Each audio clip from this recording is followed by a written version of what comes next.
Hello dears, നമ്മൾ ഇന്നിവിടെ discuss ചെയ്യാൻ പോകുന്നത് 5ാം ക്ലാസ്സിലത്തെ SS-ൻ്റെ സെക്കൻഡ് ടേം എക്സാമിൻ്റെ ആൻസർ കീ ആണ്. അതായത് നിങ്ങൾക്ക് ഇന്ന് കഴിഞ്ഞിട്ടുള്ള SS-ൻ്റെ ആൻസർ കീ ആണ് ഡിസ്കസ് ചെയ്യുന്നത്. അപ്പോൾ ഡിസ്കസ് ചെയ്യുന്നതിന് മുമ്പ് എല്ലാവർക്കും എങ്ങനെ ഉണ്ടായിരുന്നു എക്സാം? സിമ്പിളായിരുന്നോ? നമുക്ക് നോക്കാം നിങ്ങളുടെ ആൻസേഴ്സൊക്കെ കറക്റ്റ് ആണോ എന്ന്.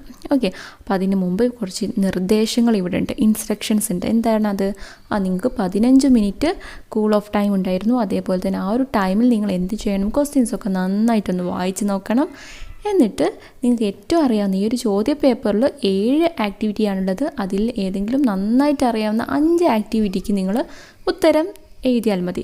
ഈ തിരഞ്ഞെടുക്കുന്ന 5 ആക്ടിവിറ്റിക്ക് സബ് ചോദ്യങ്ങളുണ്ടാകും. ആ സബ് ചോദ്യങ്ങൾ അല്ലെങ്കിൽ സബ് ക്വസ്റ്റ്യൻസിനും നിങ്ങൾ എന്ത് ചെയ്യുക? ആൻസർ ചെയ്യണം. ഓക്കെ, അപ്പോൾ എത്രയും കാര്യങ്ങളാണ് ഇവിടെ നിർദ്ദേശമായിട്ട് കൊടുത്തിട്ടുള്ളത്. ഇനി നമുക്ക് നേരെ ചോദ്യത്തിലോട്ട് പോകാം. അപ്പോൾ ഇവിടുത്തെ ഒന്നാമത്തെ ആക്ടിവിറ്റി നോക്കിക്കേ, നൽകിയിരിക്കുന്ന പ്രദർശന നഗരിയുടെ രൂപരേഖ നിരീക്ഷിക്കുക. അപ്പോൾ ഇവിടെ ഒരു പ്രദർശന നഗരിയാണ്. എന്തൊക്കെയുണ്ട് അവിടെ? ആ ഒരു പ്രവേശന കവാടമുണ്ട്, സമ്മേളന വേദിയുണ്ട്, മാജിക് ഷോ വേദിയുണ്ട്, പിന്നെ ഫാൻസി കടകളുണ്ട്, സർക്കസ് കൂടാറുണ്ട്, ഭക്ഷണശാല ഉണ്ട്, ആകാശ ഊഞ്ഞാലൊക്കെ ഉണ്ട്. അപ്പോൾ ഇത്രയും കാര്യങ്ങളാണ്. ഇതിനെ ബേസ് ചെയ്തിട്ട് കുറച്ച് ചോദ്യങ്ങളുണ്ട്. അതെന്താണെന്ന് നോക്കാം. അപ്പോൾ ഇവിടുത്തെ ചോദ്യമാണ്, മാജിക് ഷോ വേദിയുടെ ഏത് ദിശയിലാണ് ഭക്ഷണശാല? അപ്പോൾ ഇത് ഞാൻ പറയുമ്പോൾ നിങ്ങളുടെ ക്വസ്റ്റ്യൻ പേപ്പറിൽ നിങ്ങൾ നോക്കണം. ക്വസ്റ്റ്യൻ പേപ്പറിൽ ആ ഒരു ചിത്രം നിങ്ങൾ നിരീക്ഷിച്ചിട്ട് വേണം പറയാൻ. ഓക്കെ, ഏതാണ് ആൻസറായിട്ട് വരുന്നത്? വടക്കാണ് ആൻസറായിട്ട് വരുന്നത്. ഇനി ബി ചോദ്യമാണ്, ആകാശ ഊഞ്ഞാൽ നിൽക്കുന്ന സ്ഥലത്ത് നിന്ന് ഏത് ദിശയിൽ സഞ്ചരിച്ചാൽ സമ്മേളന വേദിയിലെത്താം? ഏത് ദിശയിലാണ്? ഉത്തരം താഴെ നോക്കിക്കേ, തെക്ക് ദിശയിൽ. ഇനി സി ചോദ്യമാണ്, ഭക്ഷണശാലയുടെ ഏത് ദിശയിലാണ് പ്രവേശന കവാടം? ഭക്ഷണശാലയുടെ ഏത് ദിശയിലാണ്? സി ഇവിടെ നോക്കിക്കേ, തെക്ക് ദിശയിലാണ്. ഇനി ഡി ചോദ്യമാണ്, ആകാശ ഊഞ്ഞാൽ നിൽക്കുന്ന സ്ഥലത്ത് നിന്ന് ഏത് ദിശയിൽ സഞ്ചരിച്ചാൽ സർക്കസ് കൂടാരത്തിലെത്താം? ഏത് ദിശയിൽ? പടിഞ്ഞാറ്, അല്ലേ? ഇനി ഇവിടുത്തെ ഈ ചോദ്യമാണ്, ഫാൻസി കടകൾ നിൽക്കുന്ന സ്ഥലത്ത് നിന്നും ഏത് ദിശയിൽ സഞ്ചരിച്ചാൽ സമ്മേളന വേദിയിലെത്താം? ഉത്തരം കിഴക്കാണ്.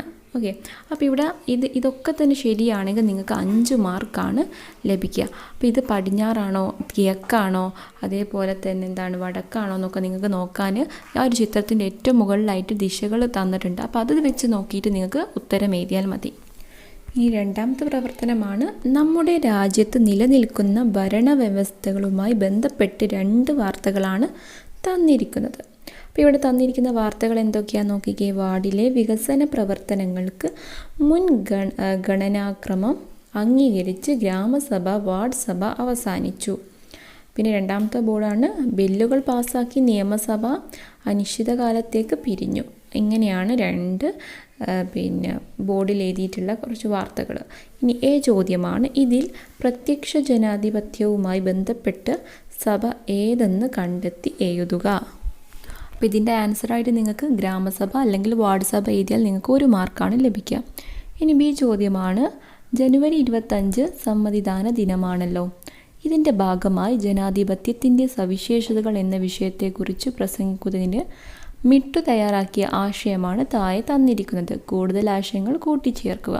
അപ്പോൾ ഒന്നാമത്തെ അവിടുത്തെ പോയിൻ്റ് എന്താണ്? ജനാധിപത്യ സംവിധാനത്തിൽ ജനങ്ങൾക്കാണ് പരമമായ അധികാരം. ഇനി ബാക്കി പോയിൻ്റൊക്കെ നിങ്ങൾ എഴുതണം. ഈ ഒരു ബി ചോദ്യത്തിന് ഇവിടെ 4 മാർക്കാണ് ഉള്ളത്. അതായത് ഈ ഒരു ആക്ടിവിറ്റിക്ക് മുഴുവനായിട്ട് 5 മാർക്ക്. ഓക്കെ, അപ്പോൾ ബാക്കി എന്തൊക്കെ പോയിൻ്റ് നമുക്ക് പറയാം? മുകളിൽ കൊടുത്തിരിക്കുന്നതാണ് ഇതിൻ്റെ ആൻസർ. നോക്കിക്കേ, സ്വാതന്ത്ര്യവും നീതിപൂർവവുമായ തിരഞ്ഞെടുപ്പാണ്.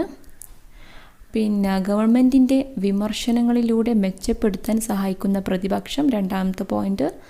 മൂന്നാമത്തെ പോയിൻ്റ് നിങ്ങൾക്ക് പറയാം, നിയമത്തിന് മുന്നിൽ എല്ലാവർക്കും തുല്യത ഉറപ്പുവരുത്തുന്ന നിയമവാഴ്ച.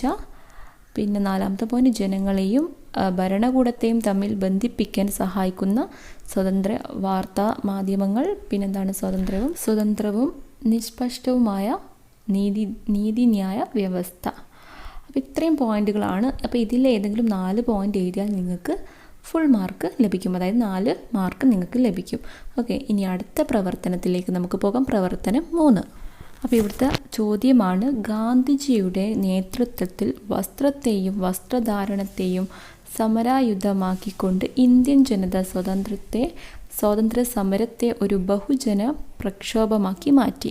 അപ്പോൾ ഇവിടുത്തെ ചോദ്യമാണ്, ഗാന്ധിജിയുടെ നേതൃത്വത്തിൽ വസ്ത്രധാരണവുമായി ബന്ധപ്പെട്ടു നടന്ന പ്രക്ഷോഭ പ്രവർത്തനങ്ങളെക്കുറിച്ച് ഒരു ലഘുക്കുറിപ്പ് തയ്യാറാക്കാനാണ് ഇവിടെ പറഞ്ഞിട്ടുള്ളത്. അപ്പോൾ ഈ ഒരു ചോദ്യത്തിന് എത്ര മാർക്കാണെന്ന് വെച്ചാൽ 4 മാർക്കാണ് നിങ്ങൾക്ക് ലഭിക്കുക. അപ്പോൾ അതിനനുസരിച്ച് ഒരു ലഘു കുറിപ്പ് നിങ്ങൾ തയ്യാറാക്കണം. ആ കുറിപ്പിൽ വേണ്ട പ്രധാന ആശയങ്ങൾ എന്തൊക്കെയാണെന്ന് വെച്ചാൽ, ഖാദിയെക്കുറിച്ച് നിങ്ങൾ പറയണം, പിന്നെ ചർക്കനെ കുറിച്ച് പറയണം, പിന്നെ നൂൽപ്പിനെ കുറിച്ച്, അതുപോലെ വിദേശ വസ്ത്ര ബഹിഷ്കരണത്തിനെ കുറിച്ച് പറയണം, ഖാദി വസ്ത്രങ്ങളുടെ പ്രോത്സാഹനത്തിനെ കുറിച്ച് പറയണം, പിന്നെ ചർക്ക സ്വദേശി പ്രസ്ഥാനത്തിൻ്റെ പ്രതീകം. അപ്പോൾ ഇങ്ങനത്തെ ഈ ഒരു പോയിൻ്റൊക്കെ നിങ്ങളുടെ കുറിപ്പിൽ ഉൾപ്പെടുത്തുകയാണെങ്കിൽ നിങ്ങൾക്കിവിടെ 4 മാർക്കാണ് ലഭിക്കുന്നത്.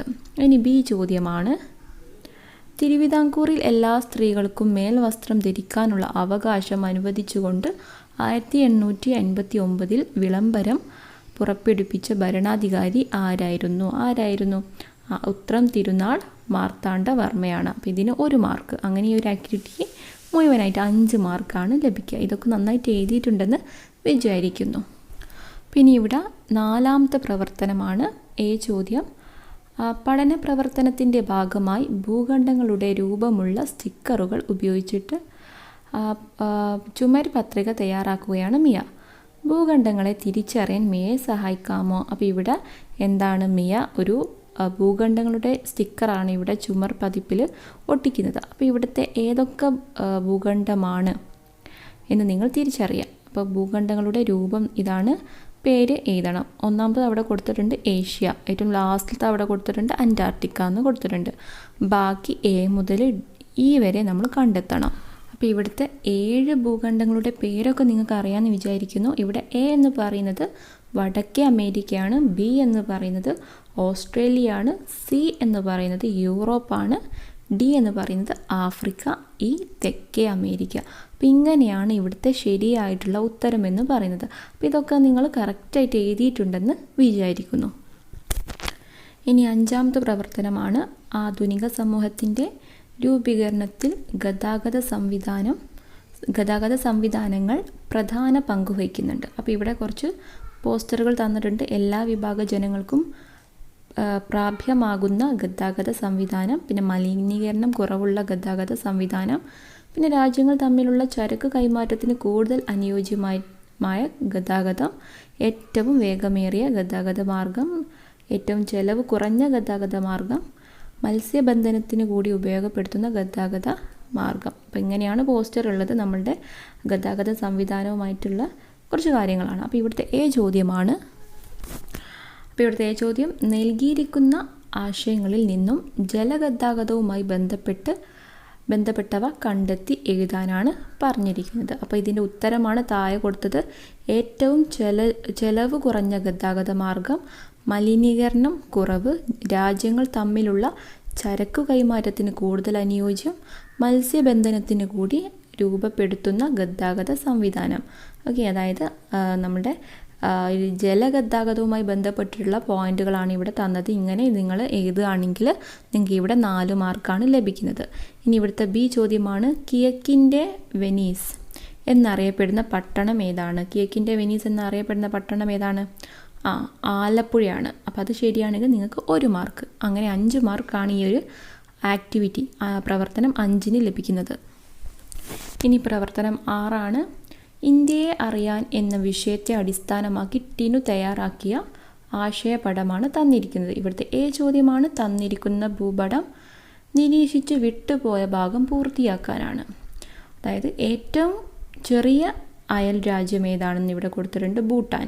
ഇനി നമ്മൾ കണ്ടെത്തേണ്ടത് കേരളത്തോട് ചേർന്ന് അറബിക്കടലിൽ സ്ഥിതി ചെയ്യുന്ന കേന്ദ്രഭരണ പ്രദേശം ഏതാണെന്ന് കണ്ടെത്തണം.